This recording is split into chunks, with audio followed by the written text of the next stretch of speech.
بسم الله الرحمن الرحيم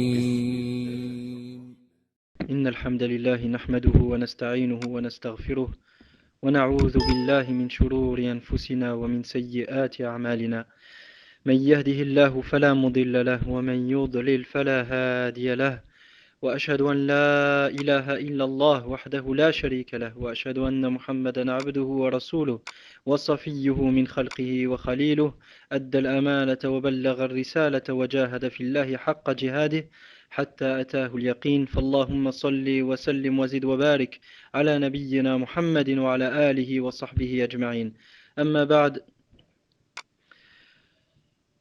أيها الإخوة ce cours Inch'Allah et dans la continuité des cours que nous avions commencé dans le domaine de Usul al-Fiqh. Dans le domaine de Usul al-Fiqh. Et pendant ce cours aujourd'hui, Inch'Allah, nous allons traiter tout d'abord de la définition du terme Usul et du terme de même Fiqh que nous avions déjà vu auparavant, mais nous allons le répéter Inch'Allah dans le but que ce soit le plus clair possible. Nous allons donc voir les définitions des termes Usul et du terme Fiqh et de la définition de Usul al-Fiqh d'une manière générale.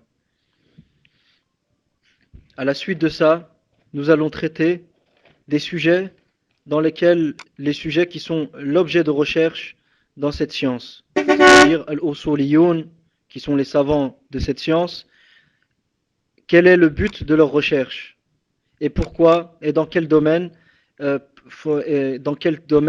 élaborent-ils leurs règles. De même que nous allons voir, Inch'Allah, Masadir al-Usul, quelles sont les références de cette science qui est Usul al-Fiqh. Et vers quoi les Usuliyin sont-ils revenus afin d'établir cette science que nous avons aujourd'hui. Et nous verrons par après aussi les ouvrages principaux de Usul al-Fiqh, Inda Ahli Sunnati wal Jama'a. Inda Ahli Sunna wal Jama'a. Et la troisième chose que nous allons voir pour clore ce cours sera Fawaid Usul al-Fiqh, les profits derrière cette science. Donc ça c'est le programme du cours d'aujourd'hui, Inch'Allah ta'ala. Fanabda bi'aunillahi ta'ala. Les mabahith de l'usul sont au nombre de 4, c'est-à-dire les domaines de recherche de cette science qui est usul al-fiqh sont au nombre de 4. La première, al-adilla, qui sont les sources de usul al-fiqh, qui sont les sources et les preuves que nous pouvons employer dans le fiqh. Donc le usul al-fiqh va t'établir justement, te dire quelles sont ces sources-là que tu puisses employer et que le mujtahid emploie et peut employer afin de déduire des ahkam shar'iyya, c'est-à-dire des statuts légaux. Les ahkam shar'iyya sont, nous allons le voir par après, Inch'Allah. Le deuxième domaine de recherche de cette science est turuq al-istinbat, sont les procédés de déduction. Quels sont les procédés que nous devons utiliser afin de déduire les ahkam shar'iyya, les statuts légaux, à partir des adilla tafsiliya, des preuves détaillées du Coran et de la Sunna. Troisième domaine de recherche, c'est l'ijtihad. Et quelles sont les conditions de l'ijtihad, dans quel domaine l'ijtihad est accepté, et autres parmi les sujets qui sont traités dans le domaine de l'ijtihad. Quatrième domaine de recherche, les ahkam, les statuts. Et ça on verra par après, Inch'Allah. Fal-usul, ayyuha al-ikhwa, al-usul est le pluriel de asl, wa huwa lughatan ma yustanadu wujudu shay'i ilayhi. Ma yustanad وجود الشيء إليه قاله صاحب المصباح المنير. Donc l'usul d'un point de vue linguistique désigne ce qui est la source de l'existence d'une chose, ce qui est la source de l'existence d'une chose. Les références al-misbah al-munir. وأما في اصطلاح الأصوليين فالأصول يطلق على الدليل غالبا كقولهم أي قول الأصوليين كقولهم الأصوليين الأصل في هذه المسألة الكتاب والسنة. الأصل في هذه المسألة الكتاب والسنة. عفوا هذا قول الفقهاء. الأصل في هذه المسألة الكتاب والسنة، أي ودليل هذه المسألة الكتاب والسنة. ويطلق على غير ذلك إلا أن هذا الإطلاق هو المراد في علم الأصول. فلما نتحدث في علم الأصول فالمقصود بالأصول هو الدليل مع أن هذا اللفظ وهو لفظ الأصل يطلق على غير هذا المعنى ولكن غالبا لفظة الأصول لا تطلق خاصة في علم الأصول إلا على الدليل. Donc d'un point de vue terminologique, dans la terminologie des usuliyin, ce terme qui est al-usul, les fondements, désigne la preuve, l'épreuve, ou les sources en général. Exemple, lorsqu'un juriste, un faqih dit le asl dans telle question est le kitab, le livre d'Allah et la sunna de son messager sallallahu alayhi wa sallam, il veut dire par là la preuve et la source de ce sujet trouve son origine dans le Coran et la sunna. Il veut dire par là que la preuve et la source de ce sujet trouve son origine où? Dans le Coran et la sunna. Donc le terme asl dans le mustalah des usuliyin ghaliban en règle générale il signifie ad-dalil, la preuve. Il porte d'autres significations ce terme, mais c'est ce sens, c'est-à-dire le dalil, la preuve, qui est voulu dans le domaine de l'usul en majorité. C'est ce sens qui est voulu, qui est visé dans le domaine d'al-usul. Les références de ce que je viens de dire, Sharh al-Kawkab al-Munir, l'Ibn al-Najjar al-Futuhi, l'Ibn al-Najjar al-Futuhi. L'explication, le Sharh de Al-Kawkab al-Munir que nous allons voir, c'est un ouvrage dont nous allons traiter, Inch'Allah, lorsqu'on va parler de l'historique de Usul al-Fiqh, Inda Ahl al-Sunnati wal-Jama'a. Donc, Sharh Al-Kawkab al-Munir, volume 1, page 39.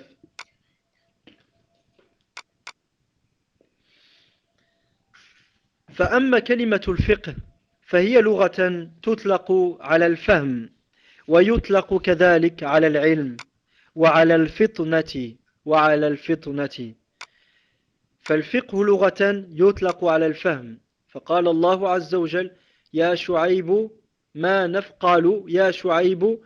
نفقه كثيرا مما تقول أي لا نفهم ما نفهم كثيرا مما تقول ويطلق كذلك على العلم وثالثا يطلق على الفطنة أي شبه الفطنة يعني تشبه معناه يشبه معنى الذكاء. Donc le terme fiqh linguistiquement désigne al-fahm, la compréhension, et il est employé certaines fois pour désigner al-ilm, la science, et d'autres fois pour désigner encore l'intelligence al-fitna. Les références Lisan al-Arab de l'imam Ibn Manzour. وأما الفقه في اصطلاح الأصوليين أو في أما الفقه في اصطلاح الأصوليين فهو العلم بالأحكام الشرعية أما الفقه في اصطلاح الفقهاء فهو العلم بالأحكام الشرعية العملية المكتسب أي العلم المكتسب من أدلتها التفصيلية. المرجع شرح الكوكب المنير المجلد الأول الصفحة 41 وكذلك راجع المدخل إلى مذهب الإمام أحمد. Donc le fiqh d'un point de vue terminologique, dans la terminologie des fuqaha, des juristes, désigne la connaissance des statuts légaux, et cette connaissance peut être aussi bien certaine ou probante. Certaine, c'est-à-dire il n'y a aucun doute. Probante, c'est-à-dire qu'on suppose majoritairement que notre connaissance est juste et s'accorde et concorde à la réalité, mais on n'en est pas sûr et certain. C'est ce qu'on appelle al-dhann, ou en français la probance.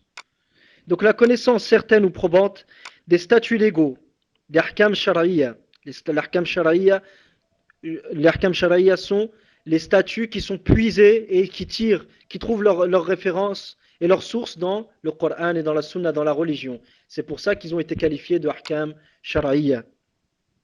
Donc la connaissance certaine ou probante des statuts légaux, puisés de la sharia et qui trouvent leur source dans la sharia.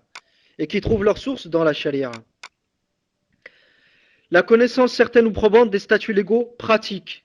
Et lorsqu'on dit pratique, c'est pour exclure les statuts légaux qui sont liés au domaine de l'aqida dogmatique. Au domaine dogmatique. Celles-ci ne sont pas concernées dans le fiqh lorsqu'on traite dans l'usage connu dans la jurisprudence, dans le fiqh. Bien que certains savants ont écrit des livres comme Al-Fiqh al-Akbar d'Abu Hanifa qui traite de l'aqida, mais ça c'est une autre terminologie, c'est la terminologie des savants dans l'aqida. Mais les savants dans le fiqh, lorsqu'ils traitent du fiqh, ils n'y incluent pas l'aqida. Ils n'y incluent pas l'aqida. Donc le fiqh se concentre, le fiqh est la connaissance des statuts légaux pratiques qui ne sont pas liés à l'aqida, mais qui sont liés au cadre d'adoration, l'ibadat, ou du comportement, al-mu'amalat, que ce soit le mu'amalat al-usariya, ou al-tijariya, ou al-doualiya, que ce soit le comportement ou les relations familiales, ou les relations dans les relations commerciales, ou les relations internationales, ou les relations entre le gouvernant et le gouverné, c'est ça dont traite al-fiqh, et nous allons le voir par après, Inch'Allah. Donc je répète la définition, la connaissance certaine ou probante des statuts légaux pratiques. Cette connaissance qui est tirée et qui est basée est élaborée et obtenue à travers les preuves détaillées. C'est-à-dire cette connaissance, tu la puises d'où exactement? C'est à travers les textes du Coran et de la Sunna. Et c'est ce qu'on appelle un dalil tafsili. Enfin, comme a cité Cheikh Abdullah al-Fawzan, non, pas Salih al-Fawzan, Abdullah al-Fawzan, qui est un enseignant في جامعة الرياض وهو مختص في علم أصول الفقه. Il est spécialisé dans le domaine de أصول الفقه. Donc dans son sharh de قواعد الأصول, dans son sharh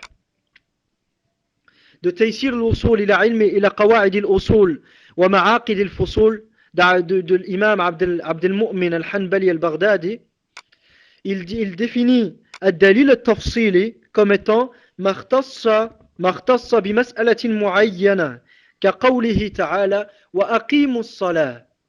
Donc, il définit le dalil tafsili comme étant les preuves spécifiques à une question donnée et un sujet précis. Exemple, la parole d'Allah Ta'ala, et accomplissez la salat, accomplissez la prière. Ce verset qui a accomplissez la prière ne concerne qu'un sujet qui est la salat. Donc de ce fait, ce dalil-là, est-ce que c'est un dalil ijmali ou un dalil tafsili?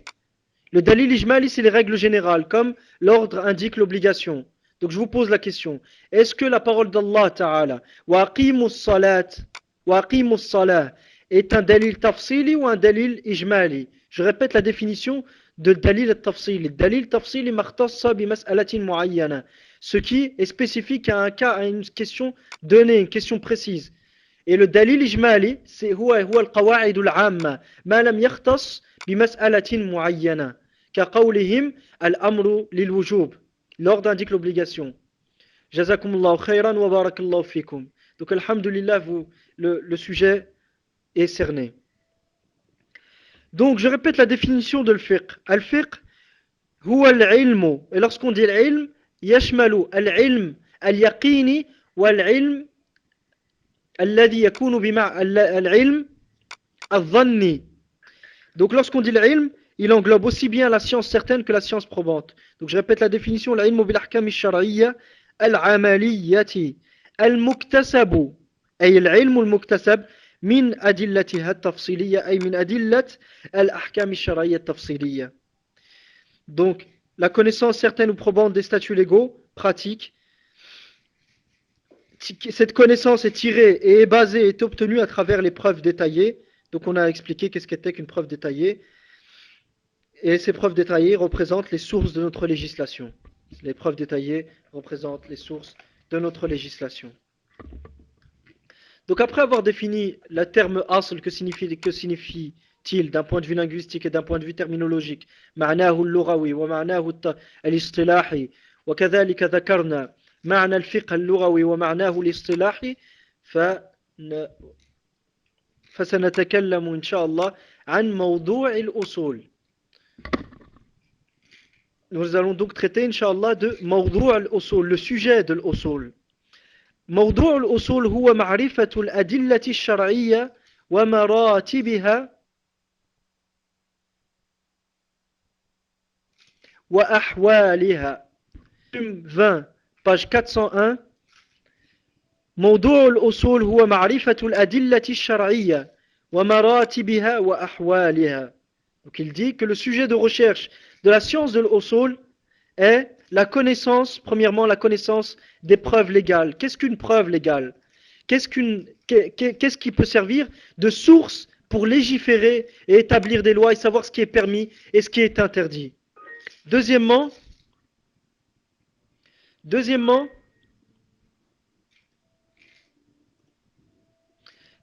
la connaissance de leur degré, c'est-à-dire le degré des preuves légales. Le degré des preuves légales. Et le degré des preuves légales, on en a besoin quand?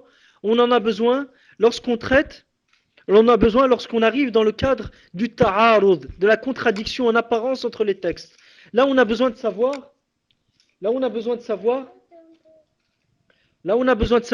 le degré de chaque preuve. Qu'est-ce qui est le plus fort et qu'est-ce qui a le plus d'impact? Est-ce le am ou le khas? Est-ce le dalil général ou le dalil spécifique? Al-Jumhur considère que c'est le dalil spécifique. Al-Ahnaf considère que c'est le dalil général. Quelle est c'est la position des deux qui est la plus juste? C'est ceci qui sera détaillé dans Ilm al-Usul. Donc la connaissance des preuves légales, la connaissance de leur degré et la connaissance de leur hal, de leur situation. La connaissance de leur hal, de leur situation. La situation des textes. Qu'est-ce qu'un texte qui est am? Qu'est-ce qu'un texte qui est khas? Qu'est-ce qu'un zahir? Qu'est-ce qu'un mu'awwal? Qu'est-ce qu'un mutlaq? Qu'est-ce qu'un muqayyad? Tout ça c'est traité où? Dans ilm al-usul. Et de même que quand tu vas traiter dans ilm al-usul, tu vas apprendre aussi quand est-ce qu'on restreint un texte mutlaq. Un texte qui n'a pas été restreint et qui n'a pas été conditionné. Quand est-ce que tu le conditionnes et quand est-ce que tu le restreins? Tout ça, tu vas le savoir dans Ilm al-Usul. Donc le sujet de Ilm al-Usul, je répète, est Ma'rifatul adillati shar'iyya wa maratibiha wa ahwaliha. Ay wa ma'rifati maratibaha wa ahwaliha. Wa ma'rifata maratibiha wa ahwaliha. أما بعد موضوع الأصول ما هي مصادر الأصول. Quelles sont les références? Quelles sont les références de cette science qui est usul al-fiqh? والمقصود بمصادر الأصول الأدلة والأصول التي بنيت عليها قواعده وهي أولا استقراء نصوص الكتاب والسنة الصحيحة. Donc les masad et les références de usul al-fiqh, ce qui est voulu dire, c'est quelles sont les preuves et les usul, les sources sur lesquels et les fondements sur lesquels ont été fondés les qawa'id, les règles de la science de usul al-fiqh. C'est les règles qui ont été établies dans usul al-fiqh. Sur quoi ont-ils été fondés? À partir de quoi ont-ils été construits? Ces règles-là, premièrement, nous avons istiqra ou nusus al-kitab wa sunnati sahiha, le suivi de l'ensemble des textes du Coran et de la sunna authentique.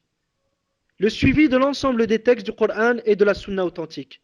Ça, c'est la première référence. Deuxième référence, al-athar al-marwiyatu an as-sahaba wa at-tabi'in.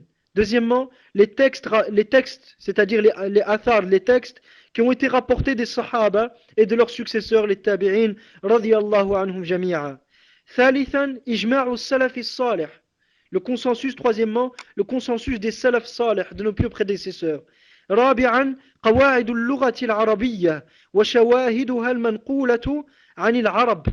Quatrièmement, les règles de langue arabe et les témoins, c'est-à-dire les vers de poésie et autres, qui parmi les bases de l'élaboration des règles de la langue arabe.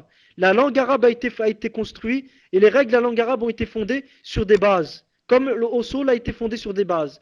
Parmi les règles de la langue arabe et parmi les références sur lesquelles les règles de la langue arabe ont été fondées, nous avons les vers de poésie, kalam al-arab qabla al-islam, wa kadhalika al-abyat al-shi'riyya. Donc ces références-là, ces shawahid de la langue arabe, ces shawahid et ces témoins qui nous ont permis d'élaborer les règles de la langue arabe, nous permettent aussi, sont aussi une référence dans l'ilm de l'usul al-fiqh, pour élaborer les règles de l'usul. Khamisan, al-fitratu as-sawiyyatu wal-aqlu as-salim. Cinquièmement, la fitra et la raison saine. La fitra et la raison saine sont aussi l'une des références et des sources de l'élaboration des règles de la science, des fondements de la jurisprudence. Sadisan, ijtihadatu ahli al-ilm wa istinbatatuhum وفق وفق الضوابط الشرعية وفق الضوابط الشرعية. Donc sixièmement, l'ijtihad, l'effort de réflexion et l'effort d'interprétation des savants et leurs déductions qui sont en concordance et qui sont en accord avec les règles légales, les règles de la sharia, c'est-à-dire leurs ijtihadat et leurs déductions qui ne s'opposent pas à la sharia. Ils ont ici aussi été pris en considération dans l'élaboration de cette science qui est usul fiqh et dans l'élaboration de ses limites et de ses règles. Donc ces 6 points que nous avons mentionnés sont les masadir de ilm usul al-fiqh. Sont les masadir de ilm al-usul fiqh, sont les références et les sources d'où puise la science de l'usul ses fondements. Maintenant, nous allons donner, incha'Allah ta'ala, un exemple, tawdihi, afin d'éclairer, de mettre la lumière sur ces règles-là. Et savoir que ces règles n'ont pas été, afin de mettre la lumière sur ce que nous avons mentionné comme référence de la science de l'usul fiqh.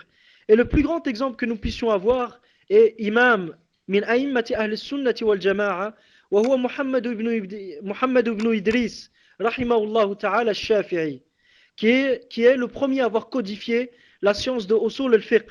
La science de usul al-fiqh était présente auparavant. Elle était présente dans le cœur des sahaba radiyallahu anhum qui ont vécu l'époque de la révélation. Elle était présente chez les tabi'in, mais le premier à l'avoir codifiée, ce fut l'imam al-Shafi'i Muhammad ibn Idris rahimahullah wa radiyallahu anhu. Et nous allons voir incha'Allah dans le cours suivant sur l'historique de usul al-fiqh auprès de Ahl sunnati wal jama'a, comment l'imam Shafi'i s'y est-il pris. Mais pendant ce cours, nous allons voir juste un exemple montrant que l'imam Shafi'i rahimahullah a puisé la science, les règles qu'il a mentionnées dans son fameux livre et son grand ouvrage qui est Risala, qu'il a puisé ces références-là dans ce que nous avons mentionné auparavant. Donc je vais mentionner certaines pages de l'ouvrage Risala et Inch'Allah par après, si Allah facilite, nous y retournerons et nous lirons ensemble les paroles mêmes de l'imam Shafi'i qui montrent la validité et le bien fondé de ce que nous avons mentionné. Donc, هناك مثال توضيحي من الرسالة لإمام أهل السنة الإمام الشافعي رحمه الله تعالى تبين المصادر التي أخذ منها هذا الإمام واستنبط منها استنبط منها قواعد الأصول. Donc le premier de ces masdar que l'imam Shafi'i a employé fut الآيات القرآنية فتجد في الرسالة في الصفحة 27 بعد 100 وكذلك الصفحة 25 بعد 100 ما يفيدك إن شاء الله تعالى. Donc la première référence que l'imam Shafi'i rahimahullah a employée fut les versets coraniques. Donc dans la Risa, à la page 425 et 427, à l'imam Shafi'i, nous voyons que l'imam Shafi'i a employé ces versets coraniques comme l'une des sources de l'élaboration des règles de l'usul.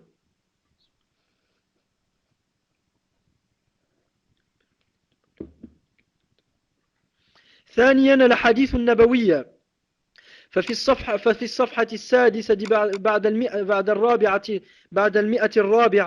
والصفحة 1 بعد 100 تجد إن شاء الله تعالى ما يفيدك.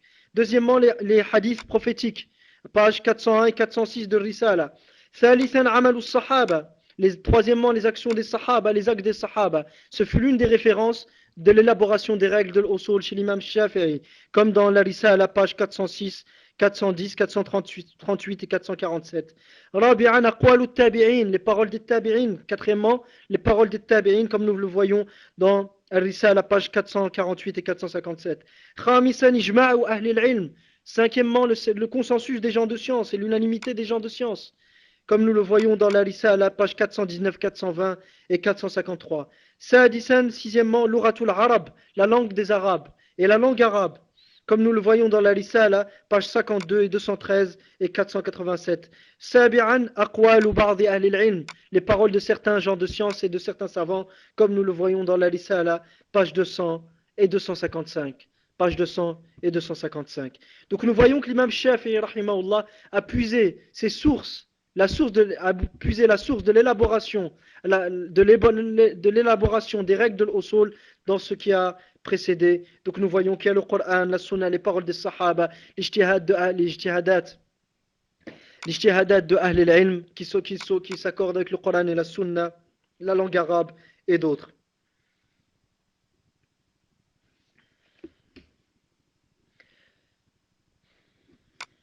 Maintenant, après avoir parlé du sujet des masadir, donc excusez, juste pour revenir à l'imam Shafi'i, nous voyons qu'il a tiré les bases de l'usul, des versets du Coranique, des paroles des hadiths, des paroles des actions des sahaba, des paroles des tabi'in, du consensus des savants de la langue arabe et des paroles de certains savants. Donc il n'est pas mentionné la raison saine et al-fitra salima que nous allons voir par après, Inch'Allah. الآن فوائد علم الأصول. Quels sont les profits de أصول الفقه؟ اعلم رحمك الله أن من فوائد علم الأصول ما يلي. أولا ضبط أصول الاستدلال، وذلك ببيان الأدلة الصحيحة من الزائفة، أي من الأدلة الزائفة التي لا يصح الاستدلال بها، ويكون المستدل بها مبطلا وعلى غير هدى من الله تعالى. Premièrement, parmi les profits de cette science, nous avons limité et cerné les fondements de l'argumentation en distinguant les sources valides des sources qui sont invalides. Les sources que si elles sont utilisées, celui qui les aura utilisées aura raison, et celui qui utilise les sources qui ne sont pas authentiques sera dans le tort. Donc l'ilm al-usul fiqh te permet de distinguer les preuves, les sources qui peuvent être valables pour établir des ahkam shar'iyya, des statuts légaux, des sources qui ne peuvent pas être valables et qui sont invalides. ثانيا إيضاح الوجه الصحيح للاستدلال فليس كل دليل صحيح يكون الاستدلال به صحيحا. Donc l'exposé d'une méthodologie d'argumentation juste et valable, car la validité d'une preuve ou d'une source légale ne justifie pas le bien fondé de son emploi lors d'une argumentation. Ce n'est pas toute preuve qui est valable que l'on peut utiliser pour établir un hukm shar'i. Donc usul fiqh va te permettre de savoir quelles sont les méthodes convenables à utiliser pour argumenter et les méthodes qui ne sont pas correctes pour argumenter. C'est la science de l'usul qui va te permettre ça. Inch'Allah ta'ala. ثالثا تيسير عملية الاجتهاد وإعطاء الحوادث الجديدة ما يناسبها من الأحكام. Troisièmement, faciliter le procédé de l'ijtihad, de l'effort de réflexion, afin de donner au cas nouveau, al-hawadith al-jadida, les statuts légaux concordants et qui sont convenables pour ces cas nouveaux. رابعا بيان ضوابط الفتوى وشروط الفتوى وآدابه. Quatrièmement, l'exposé des limites et règles à respecter dans la fatwa, dans l'élaboration d'un avis juridique. Les conditions du mufti, l'exposé des conditions du mufti, c'est-à-dire celui qui est à la base de cette fatwa et qui est amené à déduire l'ahkam shar'iyya, les statuts légaux, de leur adilla tafsiliya, de leurs preuves détaillées. Donc les conditions qui doivent être remplies en cette personne et le comportement qu'il se doit de respecter. Usul fiqh aussi a ça pour profit. رابعا خامسا معرفة الأسباب التي أدت إلى وقوع الخلاف بين العلماء والتماس الأعذار لهم في ذلك. Cinquièmement, la perception des causes qui ont mené à la divergence entre les savants et la recherche d'excuses justifiant l'existence de ces désaccords et pourquoi ont-ils divergé et que leur but derrière cette divergence n'est pas de s'opposer à Allah et à son messager sallallahu alayhi wa sallam, mais c'était des gens qui, incha'Allah, nahsabum kadhalik, étaient plus proches d'Allah que nous, que ce soit l'imam Abu Hanifa ou l'imam Ahmed ou l'imam Shafi'i ou l'imam Malik rahimahullah ta'ala jami'an et l'ensemble des savants. Ces gens-là, nahsabuhum, on les considère ainsi, et Allah est le seul à connaître la réalité de chacun, incha'Allah ta'ala, on les considère plus proches d'Allah que nous. Donc ces gens n'ont pas voulu s'opposer à Allah et son prophète sallallahu alayhi wa sallam. Et lorsqu'il y a eu une divergence entre eux, cette divergence a des causes. Donc ilm al-usul va te permettre de connaître ces causes-là, afin de trouver des excuses à ces savants-là et à garder le respect et la valeur qu'ils se doivent d'avoir dans nos cœurs. سادسا الدعوة إلى اتباع الدليل حيثما كان وترك التعصب والتقليد الأعمى. Sixièmement, l'invitation à suivre les preuves où qu'elles soient, et l'abandon du fanatisme et du conformisme aveugle. Et l'abandon du fanatisme et du conformisme aveugle qui sont l'une des sources des calamités que nous vivons aujourd'hui. سابعا حفظ العقيدة الإسلامية بحماية أصول الاستدلال والرد على شبه المنحرفين. Septièmement, la protection de la législation islamique en défendant les bases de l'argumentation et en répondant aux ambiguïtés des égarés qui souhaitent soit faire douter de cette religion, soit faire douter des fondements de cette religion, de la préservation de cette religion, ou font dire à cette religion et à lui attribuent ce qui n'en fait pas partie. ثامنا صيانة الفقه الإسلامي من الانفتاح المترتب على وضع مصادر جديدة. La préservation du fiqh islamique d'une pseudo-émancipation sur base de nouvelles sources de législation, ou une rigidité causée par la prétention qu'à tout jamais la porte de l'ijtihad, de l'effort de réflexion, fut clôturée. Donc la préservation du fiqh islamique d'une pseudo-émancipation sur base de nouvelles sources de législation, comme ce à quoi appellent aujourd'hui ceux qui invitent à tajdid al-usul.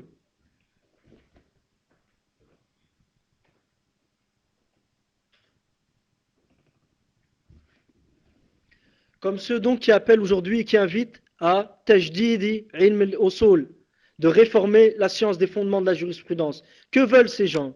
Leur but exact est d'établir de nouvelles sources de législation. Et à ce moment-là, lorsqu'ils vont établir ces sources-là, les ahkam qui vont en découler vont automatiquement changer. Donc ces gens-là appellent à une pseudo-émancipation de ilm al-usul fiqh à travers quoi? À travers l'élaboration et l'établissement de nouvelles sources de législation. Donc lorsque tu vas apprendre usul al-fiqh, tu vas savoir quelles sont les véritables sources de législation et qu'est-ce qui n'est pas une source de législation. Ou au contraire, certains qui ont fermé à tout jamais l'ijtihad et qui ont dit qu'il n'y a plus jamais d'ijtihad et que nous sommes tous aujourd'hui des muqallidin de ceux qui ont précédé et qu'il ne peut plus y avoir d'effort d'interprétation. Donc de cette rigidité causée par la prétention qu'à tout jamais la porte de l'effort de réflexion est clôturée. Donc lorsque tu vas apprendre usul al-fiqh, tu vas savoir que cette prétention est erronée et qu'elle n'a aucun soupçon de vérité, qu'il n'y a aucun soupçon de vérité dans ces choses-là. تاسعا ضبط قواعد الحوار والمناظرة وذلك بالرجوع إلى الأدلة الصحيحة المعتبرة. وذلك بالرجوع إلى الأدلة الصحيحة المعتبرة. Donc neuvièmement, limiter les règles des dialogues et des débats. De quelle manière? En revenant vers les véritables sources et les sources authentiques qui sont considérées lors des débats. Donc il y a des études qui ont été faites sur ça, sur Ahkam al-Munadhara.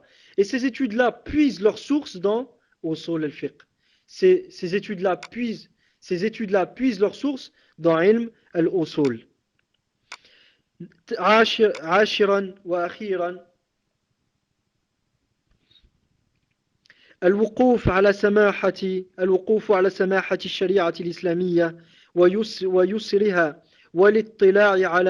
والاطلاع على محاسن هذا الدين.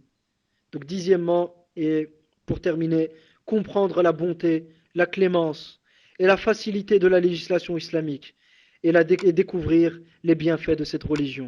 Donc Usul al-Fiqh te permettra de même de comprendre la bonté, la clémence et la facilité de la loi d'Allah Ta'ala et de découvrir les bienfaits de cette religion.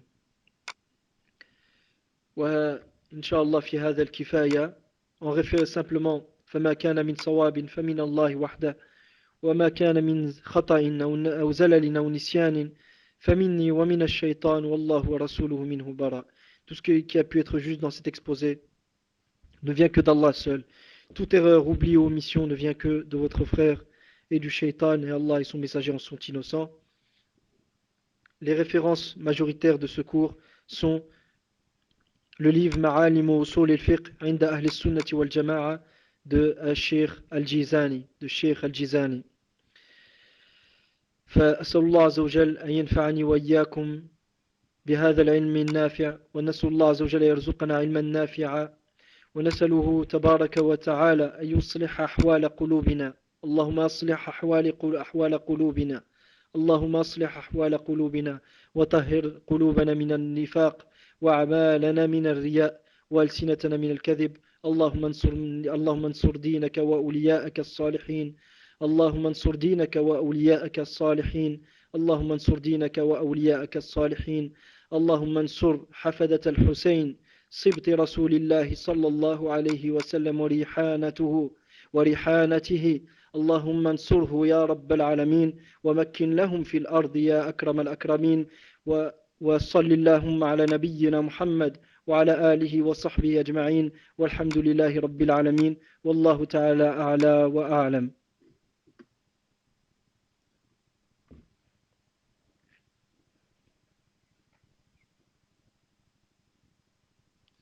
Inch'Allah, s'il y a des questions sur le cours, nous allons prendre un quart d'heure pour, enfin quand je dis nous, c'est ensemble, prendre un quart d'heure pour justement continuer, pour éclaircir, mettre la lumière sur ce qui peut-être a pu échapper ou ne pas être clair dans ce cours-là.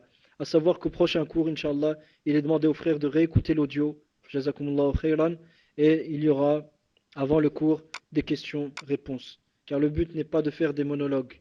Le but est que vous compreniez et qu'Allah puisse me permettre de profiter de cette science et vous permettre à vous aussi, Inch'Allah ta'ala.